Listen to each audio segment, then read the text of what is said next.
Hey everyone, Bill here from Old Format. Happy New Year, all. It is officially 2025, and I am here to do my CD Tag 2025. That would be for Mr. Glen Kellaway from the basement. Glenn posted this video about a month ago. I told him I would get on it, but I had some stuff to do first. Uh, well, now I have the time because it's Saturday afternoon. My wife has been out of the house, so I tend to shoot when I'm not going to bother her.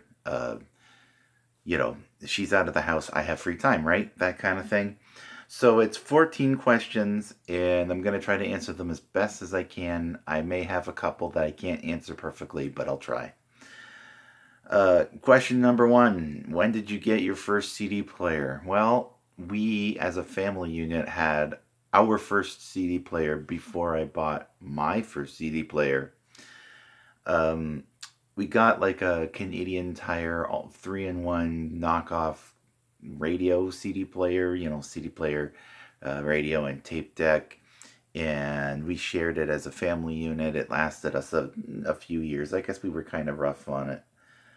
It was basically it was my mother's, but again it was communal, so we could share it. 3 years later, I bought my own CD player. It looks a little bit like the JVC unit behind me. I'll pull the glass out. Hopefully, you can see it a little bit better. But it was actually a Kenwood DP 460. That's an 87. That unit was built in 87. I bought it in 97. So we're talking 10 years later. It was a 10-year-old unit. I think I paid. I mean, I got it from a pawn shop at maybe $100. I don't know. It was a pretty good unit. It lasted me quite a few years. Uh, the first CD I ever bought, and I actually did show this in a few videos already. The first one I bought was AC/DC Highway to Hell. This is not the original version that I purchased. This is obviously a remaster. I purchased an original Highway to Hell back in '94. Again, when my mom got that communal CD player, I bought this and played it out. This, Nirvana, GNR, those were some of the bands that I first had. Uh, Next up, what's the most recent CD you bought? Well, I bought this, I think, a week ago at a thrift shop. It's Eddie Money's Love and Money. It's from 1995. Sorry, 1995. So it's a little more mellow. It's not hard rocking like the classic ones from the 70s and 80s. Uh, but it's all right. I've played it a few times, so I don't really remember how the songs go. I have to play it a few more times before they get implanted in my brain. Um, how many do you own? Well, I don't have an official count, but I'm pretty sure I have never surpassed 800. I'm pretty sure I'm at like 750, 760, something like that. Actually, that number might be going down because I plan on giving some more up soon. Okay, what's the next question? I can't pick this up. So let's see. How many do you own? Just answered that. Next up, jewel cases or digipacks. Um, I'm gonna play devil's advocate here. Personally, I prefer jewel cases over digipacks, but I will say what I like about the digipack.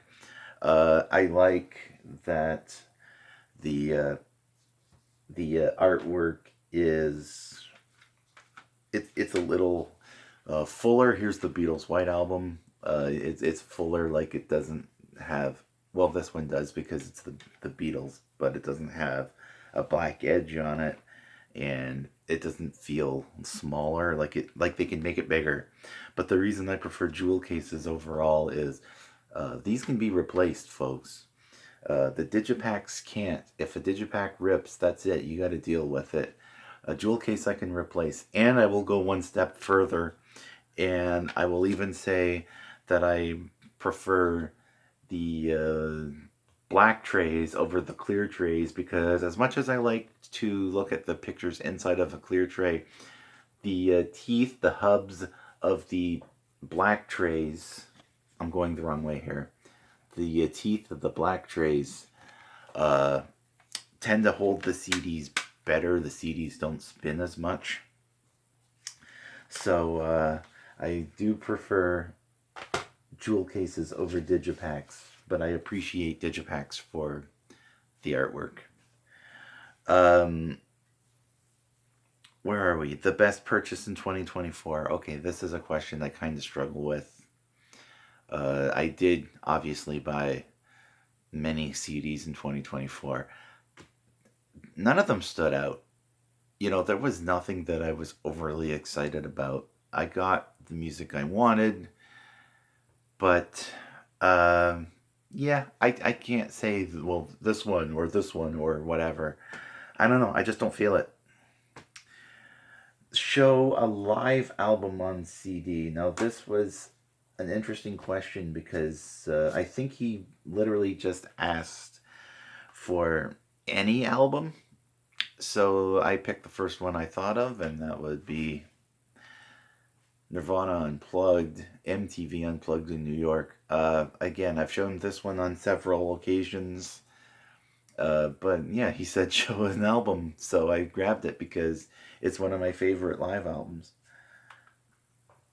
Um, Best sounding. Okay, so I have not played this recently, but the last time I did it, I liked the atmosphere. I liked the acoustics.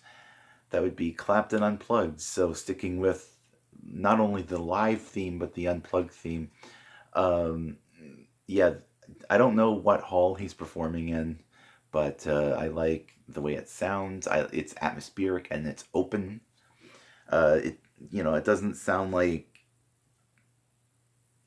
it doesn't sound muddy. I'm not gonna overcomplicate it. It doesn't sound muddy. Um, uh, Favorite CD cover or insert? Well, I've always liked this one, and this was the first band I thought of, but not the first album I thought of. I almost picked the album Yield, and I decided to go against that and pick Vitology from 1994. This is supposed to be presented like a textbook from, I want to guess, the 1920s. So it was a pretty outdated book even by 1994. But you have all these really cool pictures in here. They intertwine the lyric sheets with the photographs, most of which I assume were of the time. Uh, I guess that would have been like the 50s or 60s, but so yeah, I guess my 20s is wrong. But you can see some lyrics, some photographs. I do know Eddie Vedder is a photographer himself, so I think some of those were taken by him. I don't think those were, but you know what I mean. Like that F-150 I just showed, I think was him. But yeah, I always did like this artwork because I liked that it was meant to represent a book. And again, more lyrics, phonology, and index, and glossary, and obviously fan photos. So there you go. So that's not everything. I still have a few more, but that's my favorite artwork. Um, Show a CD box set. So, okay, I don't really collect box sets. Um, I had two CDs out of the Aerosmith Pandora's box set that I bought at a thrift store, which is why I only had two of them. And then there was Elton John To Be Continued. Same thing. I got them at a thrift store, so I only had two of them. So I'm going to show Bread. This is the closest thing I have to a box set right now. This and Chicago. I have a Chicago version. This is a 5-pack that I ordered from Amazon, and you have these 5 albums. I'm doing this wrong.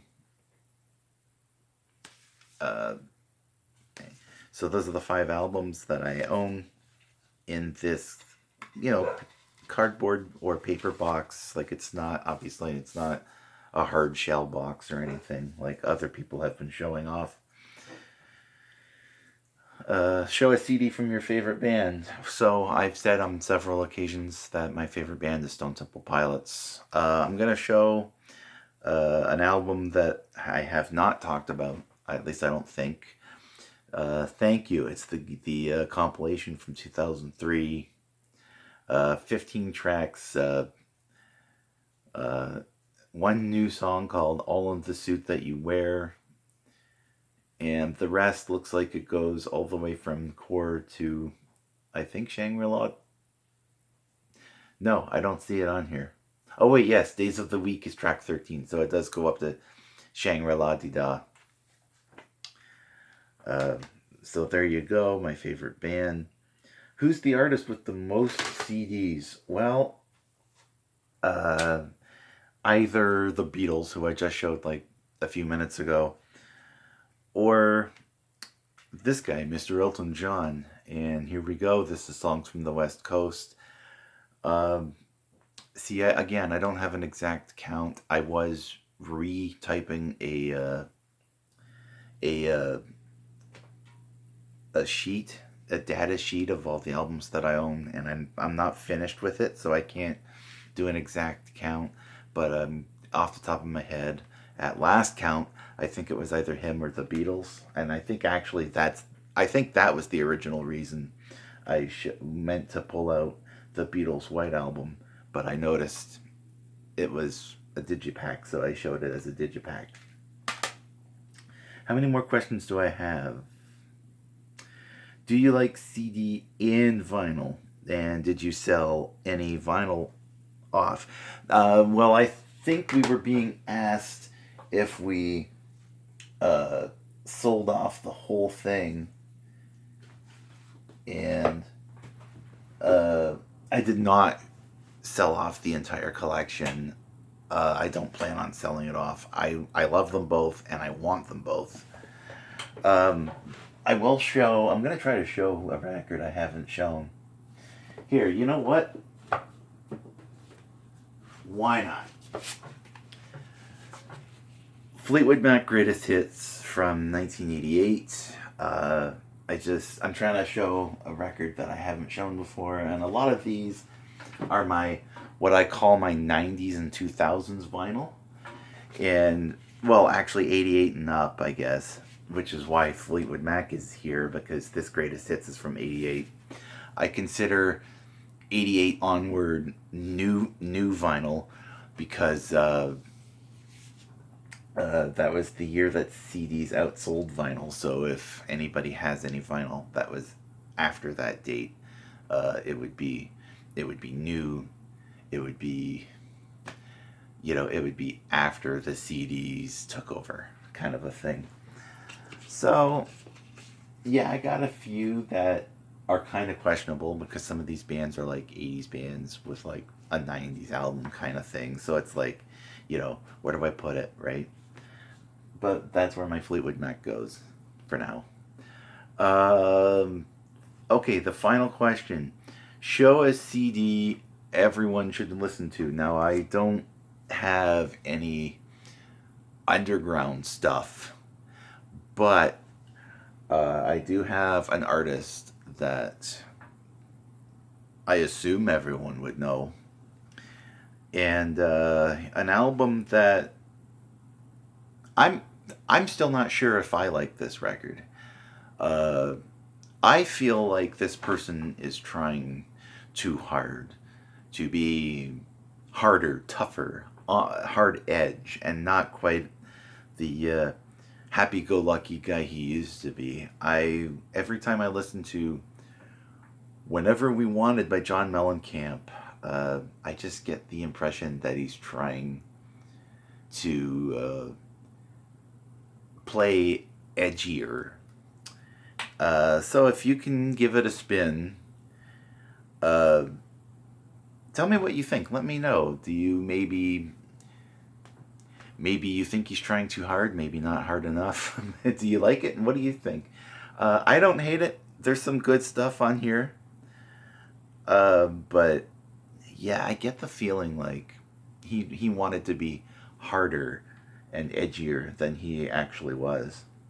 So give it a spin. Let me know how you feel. And that's my time. Sub Glen Kellaway from the basement. I'm Bill from Old Format. Thank you very much for watching, and I will see you next time. Take care.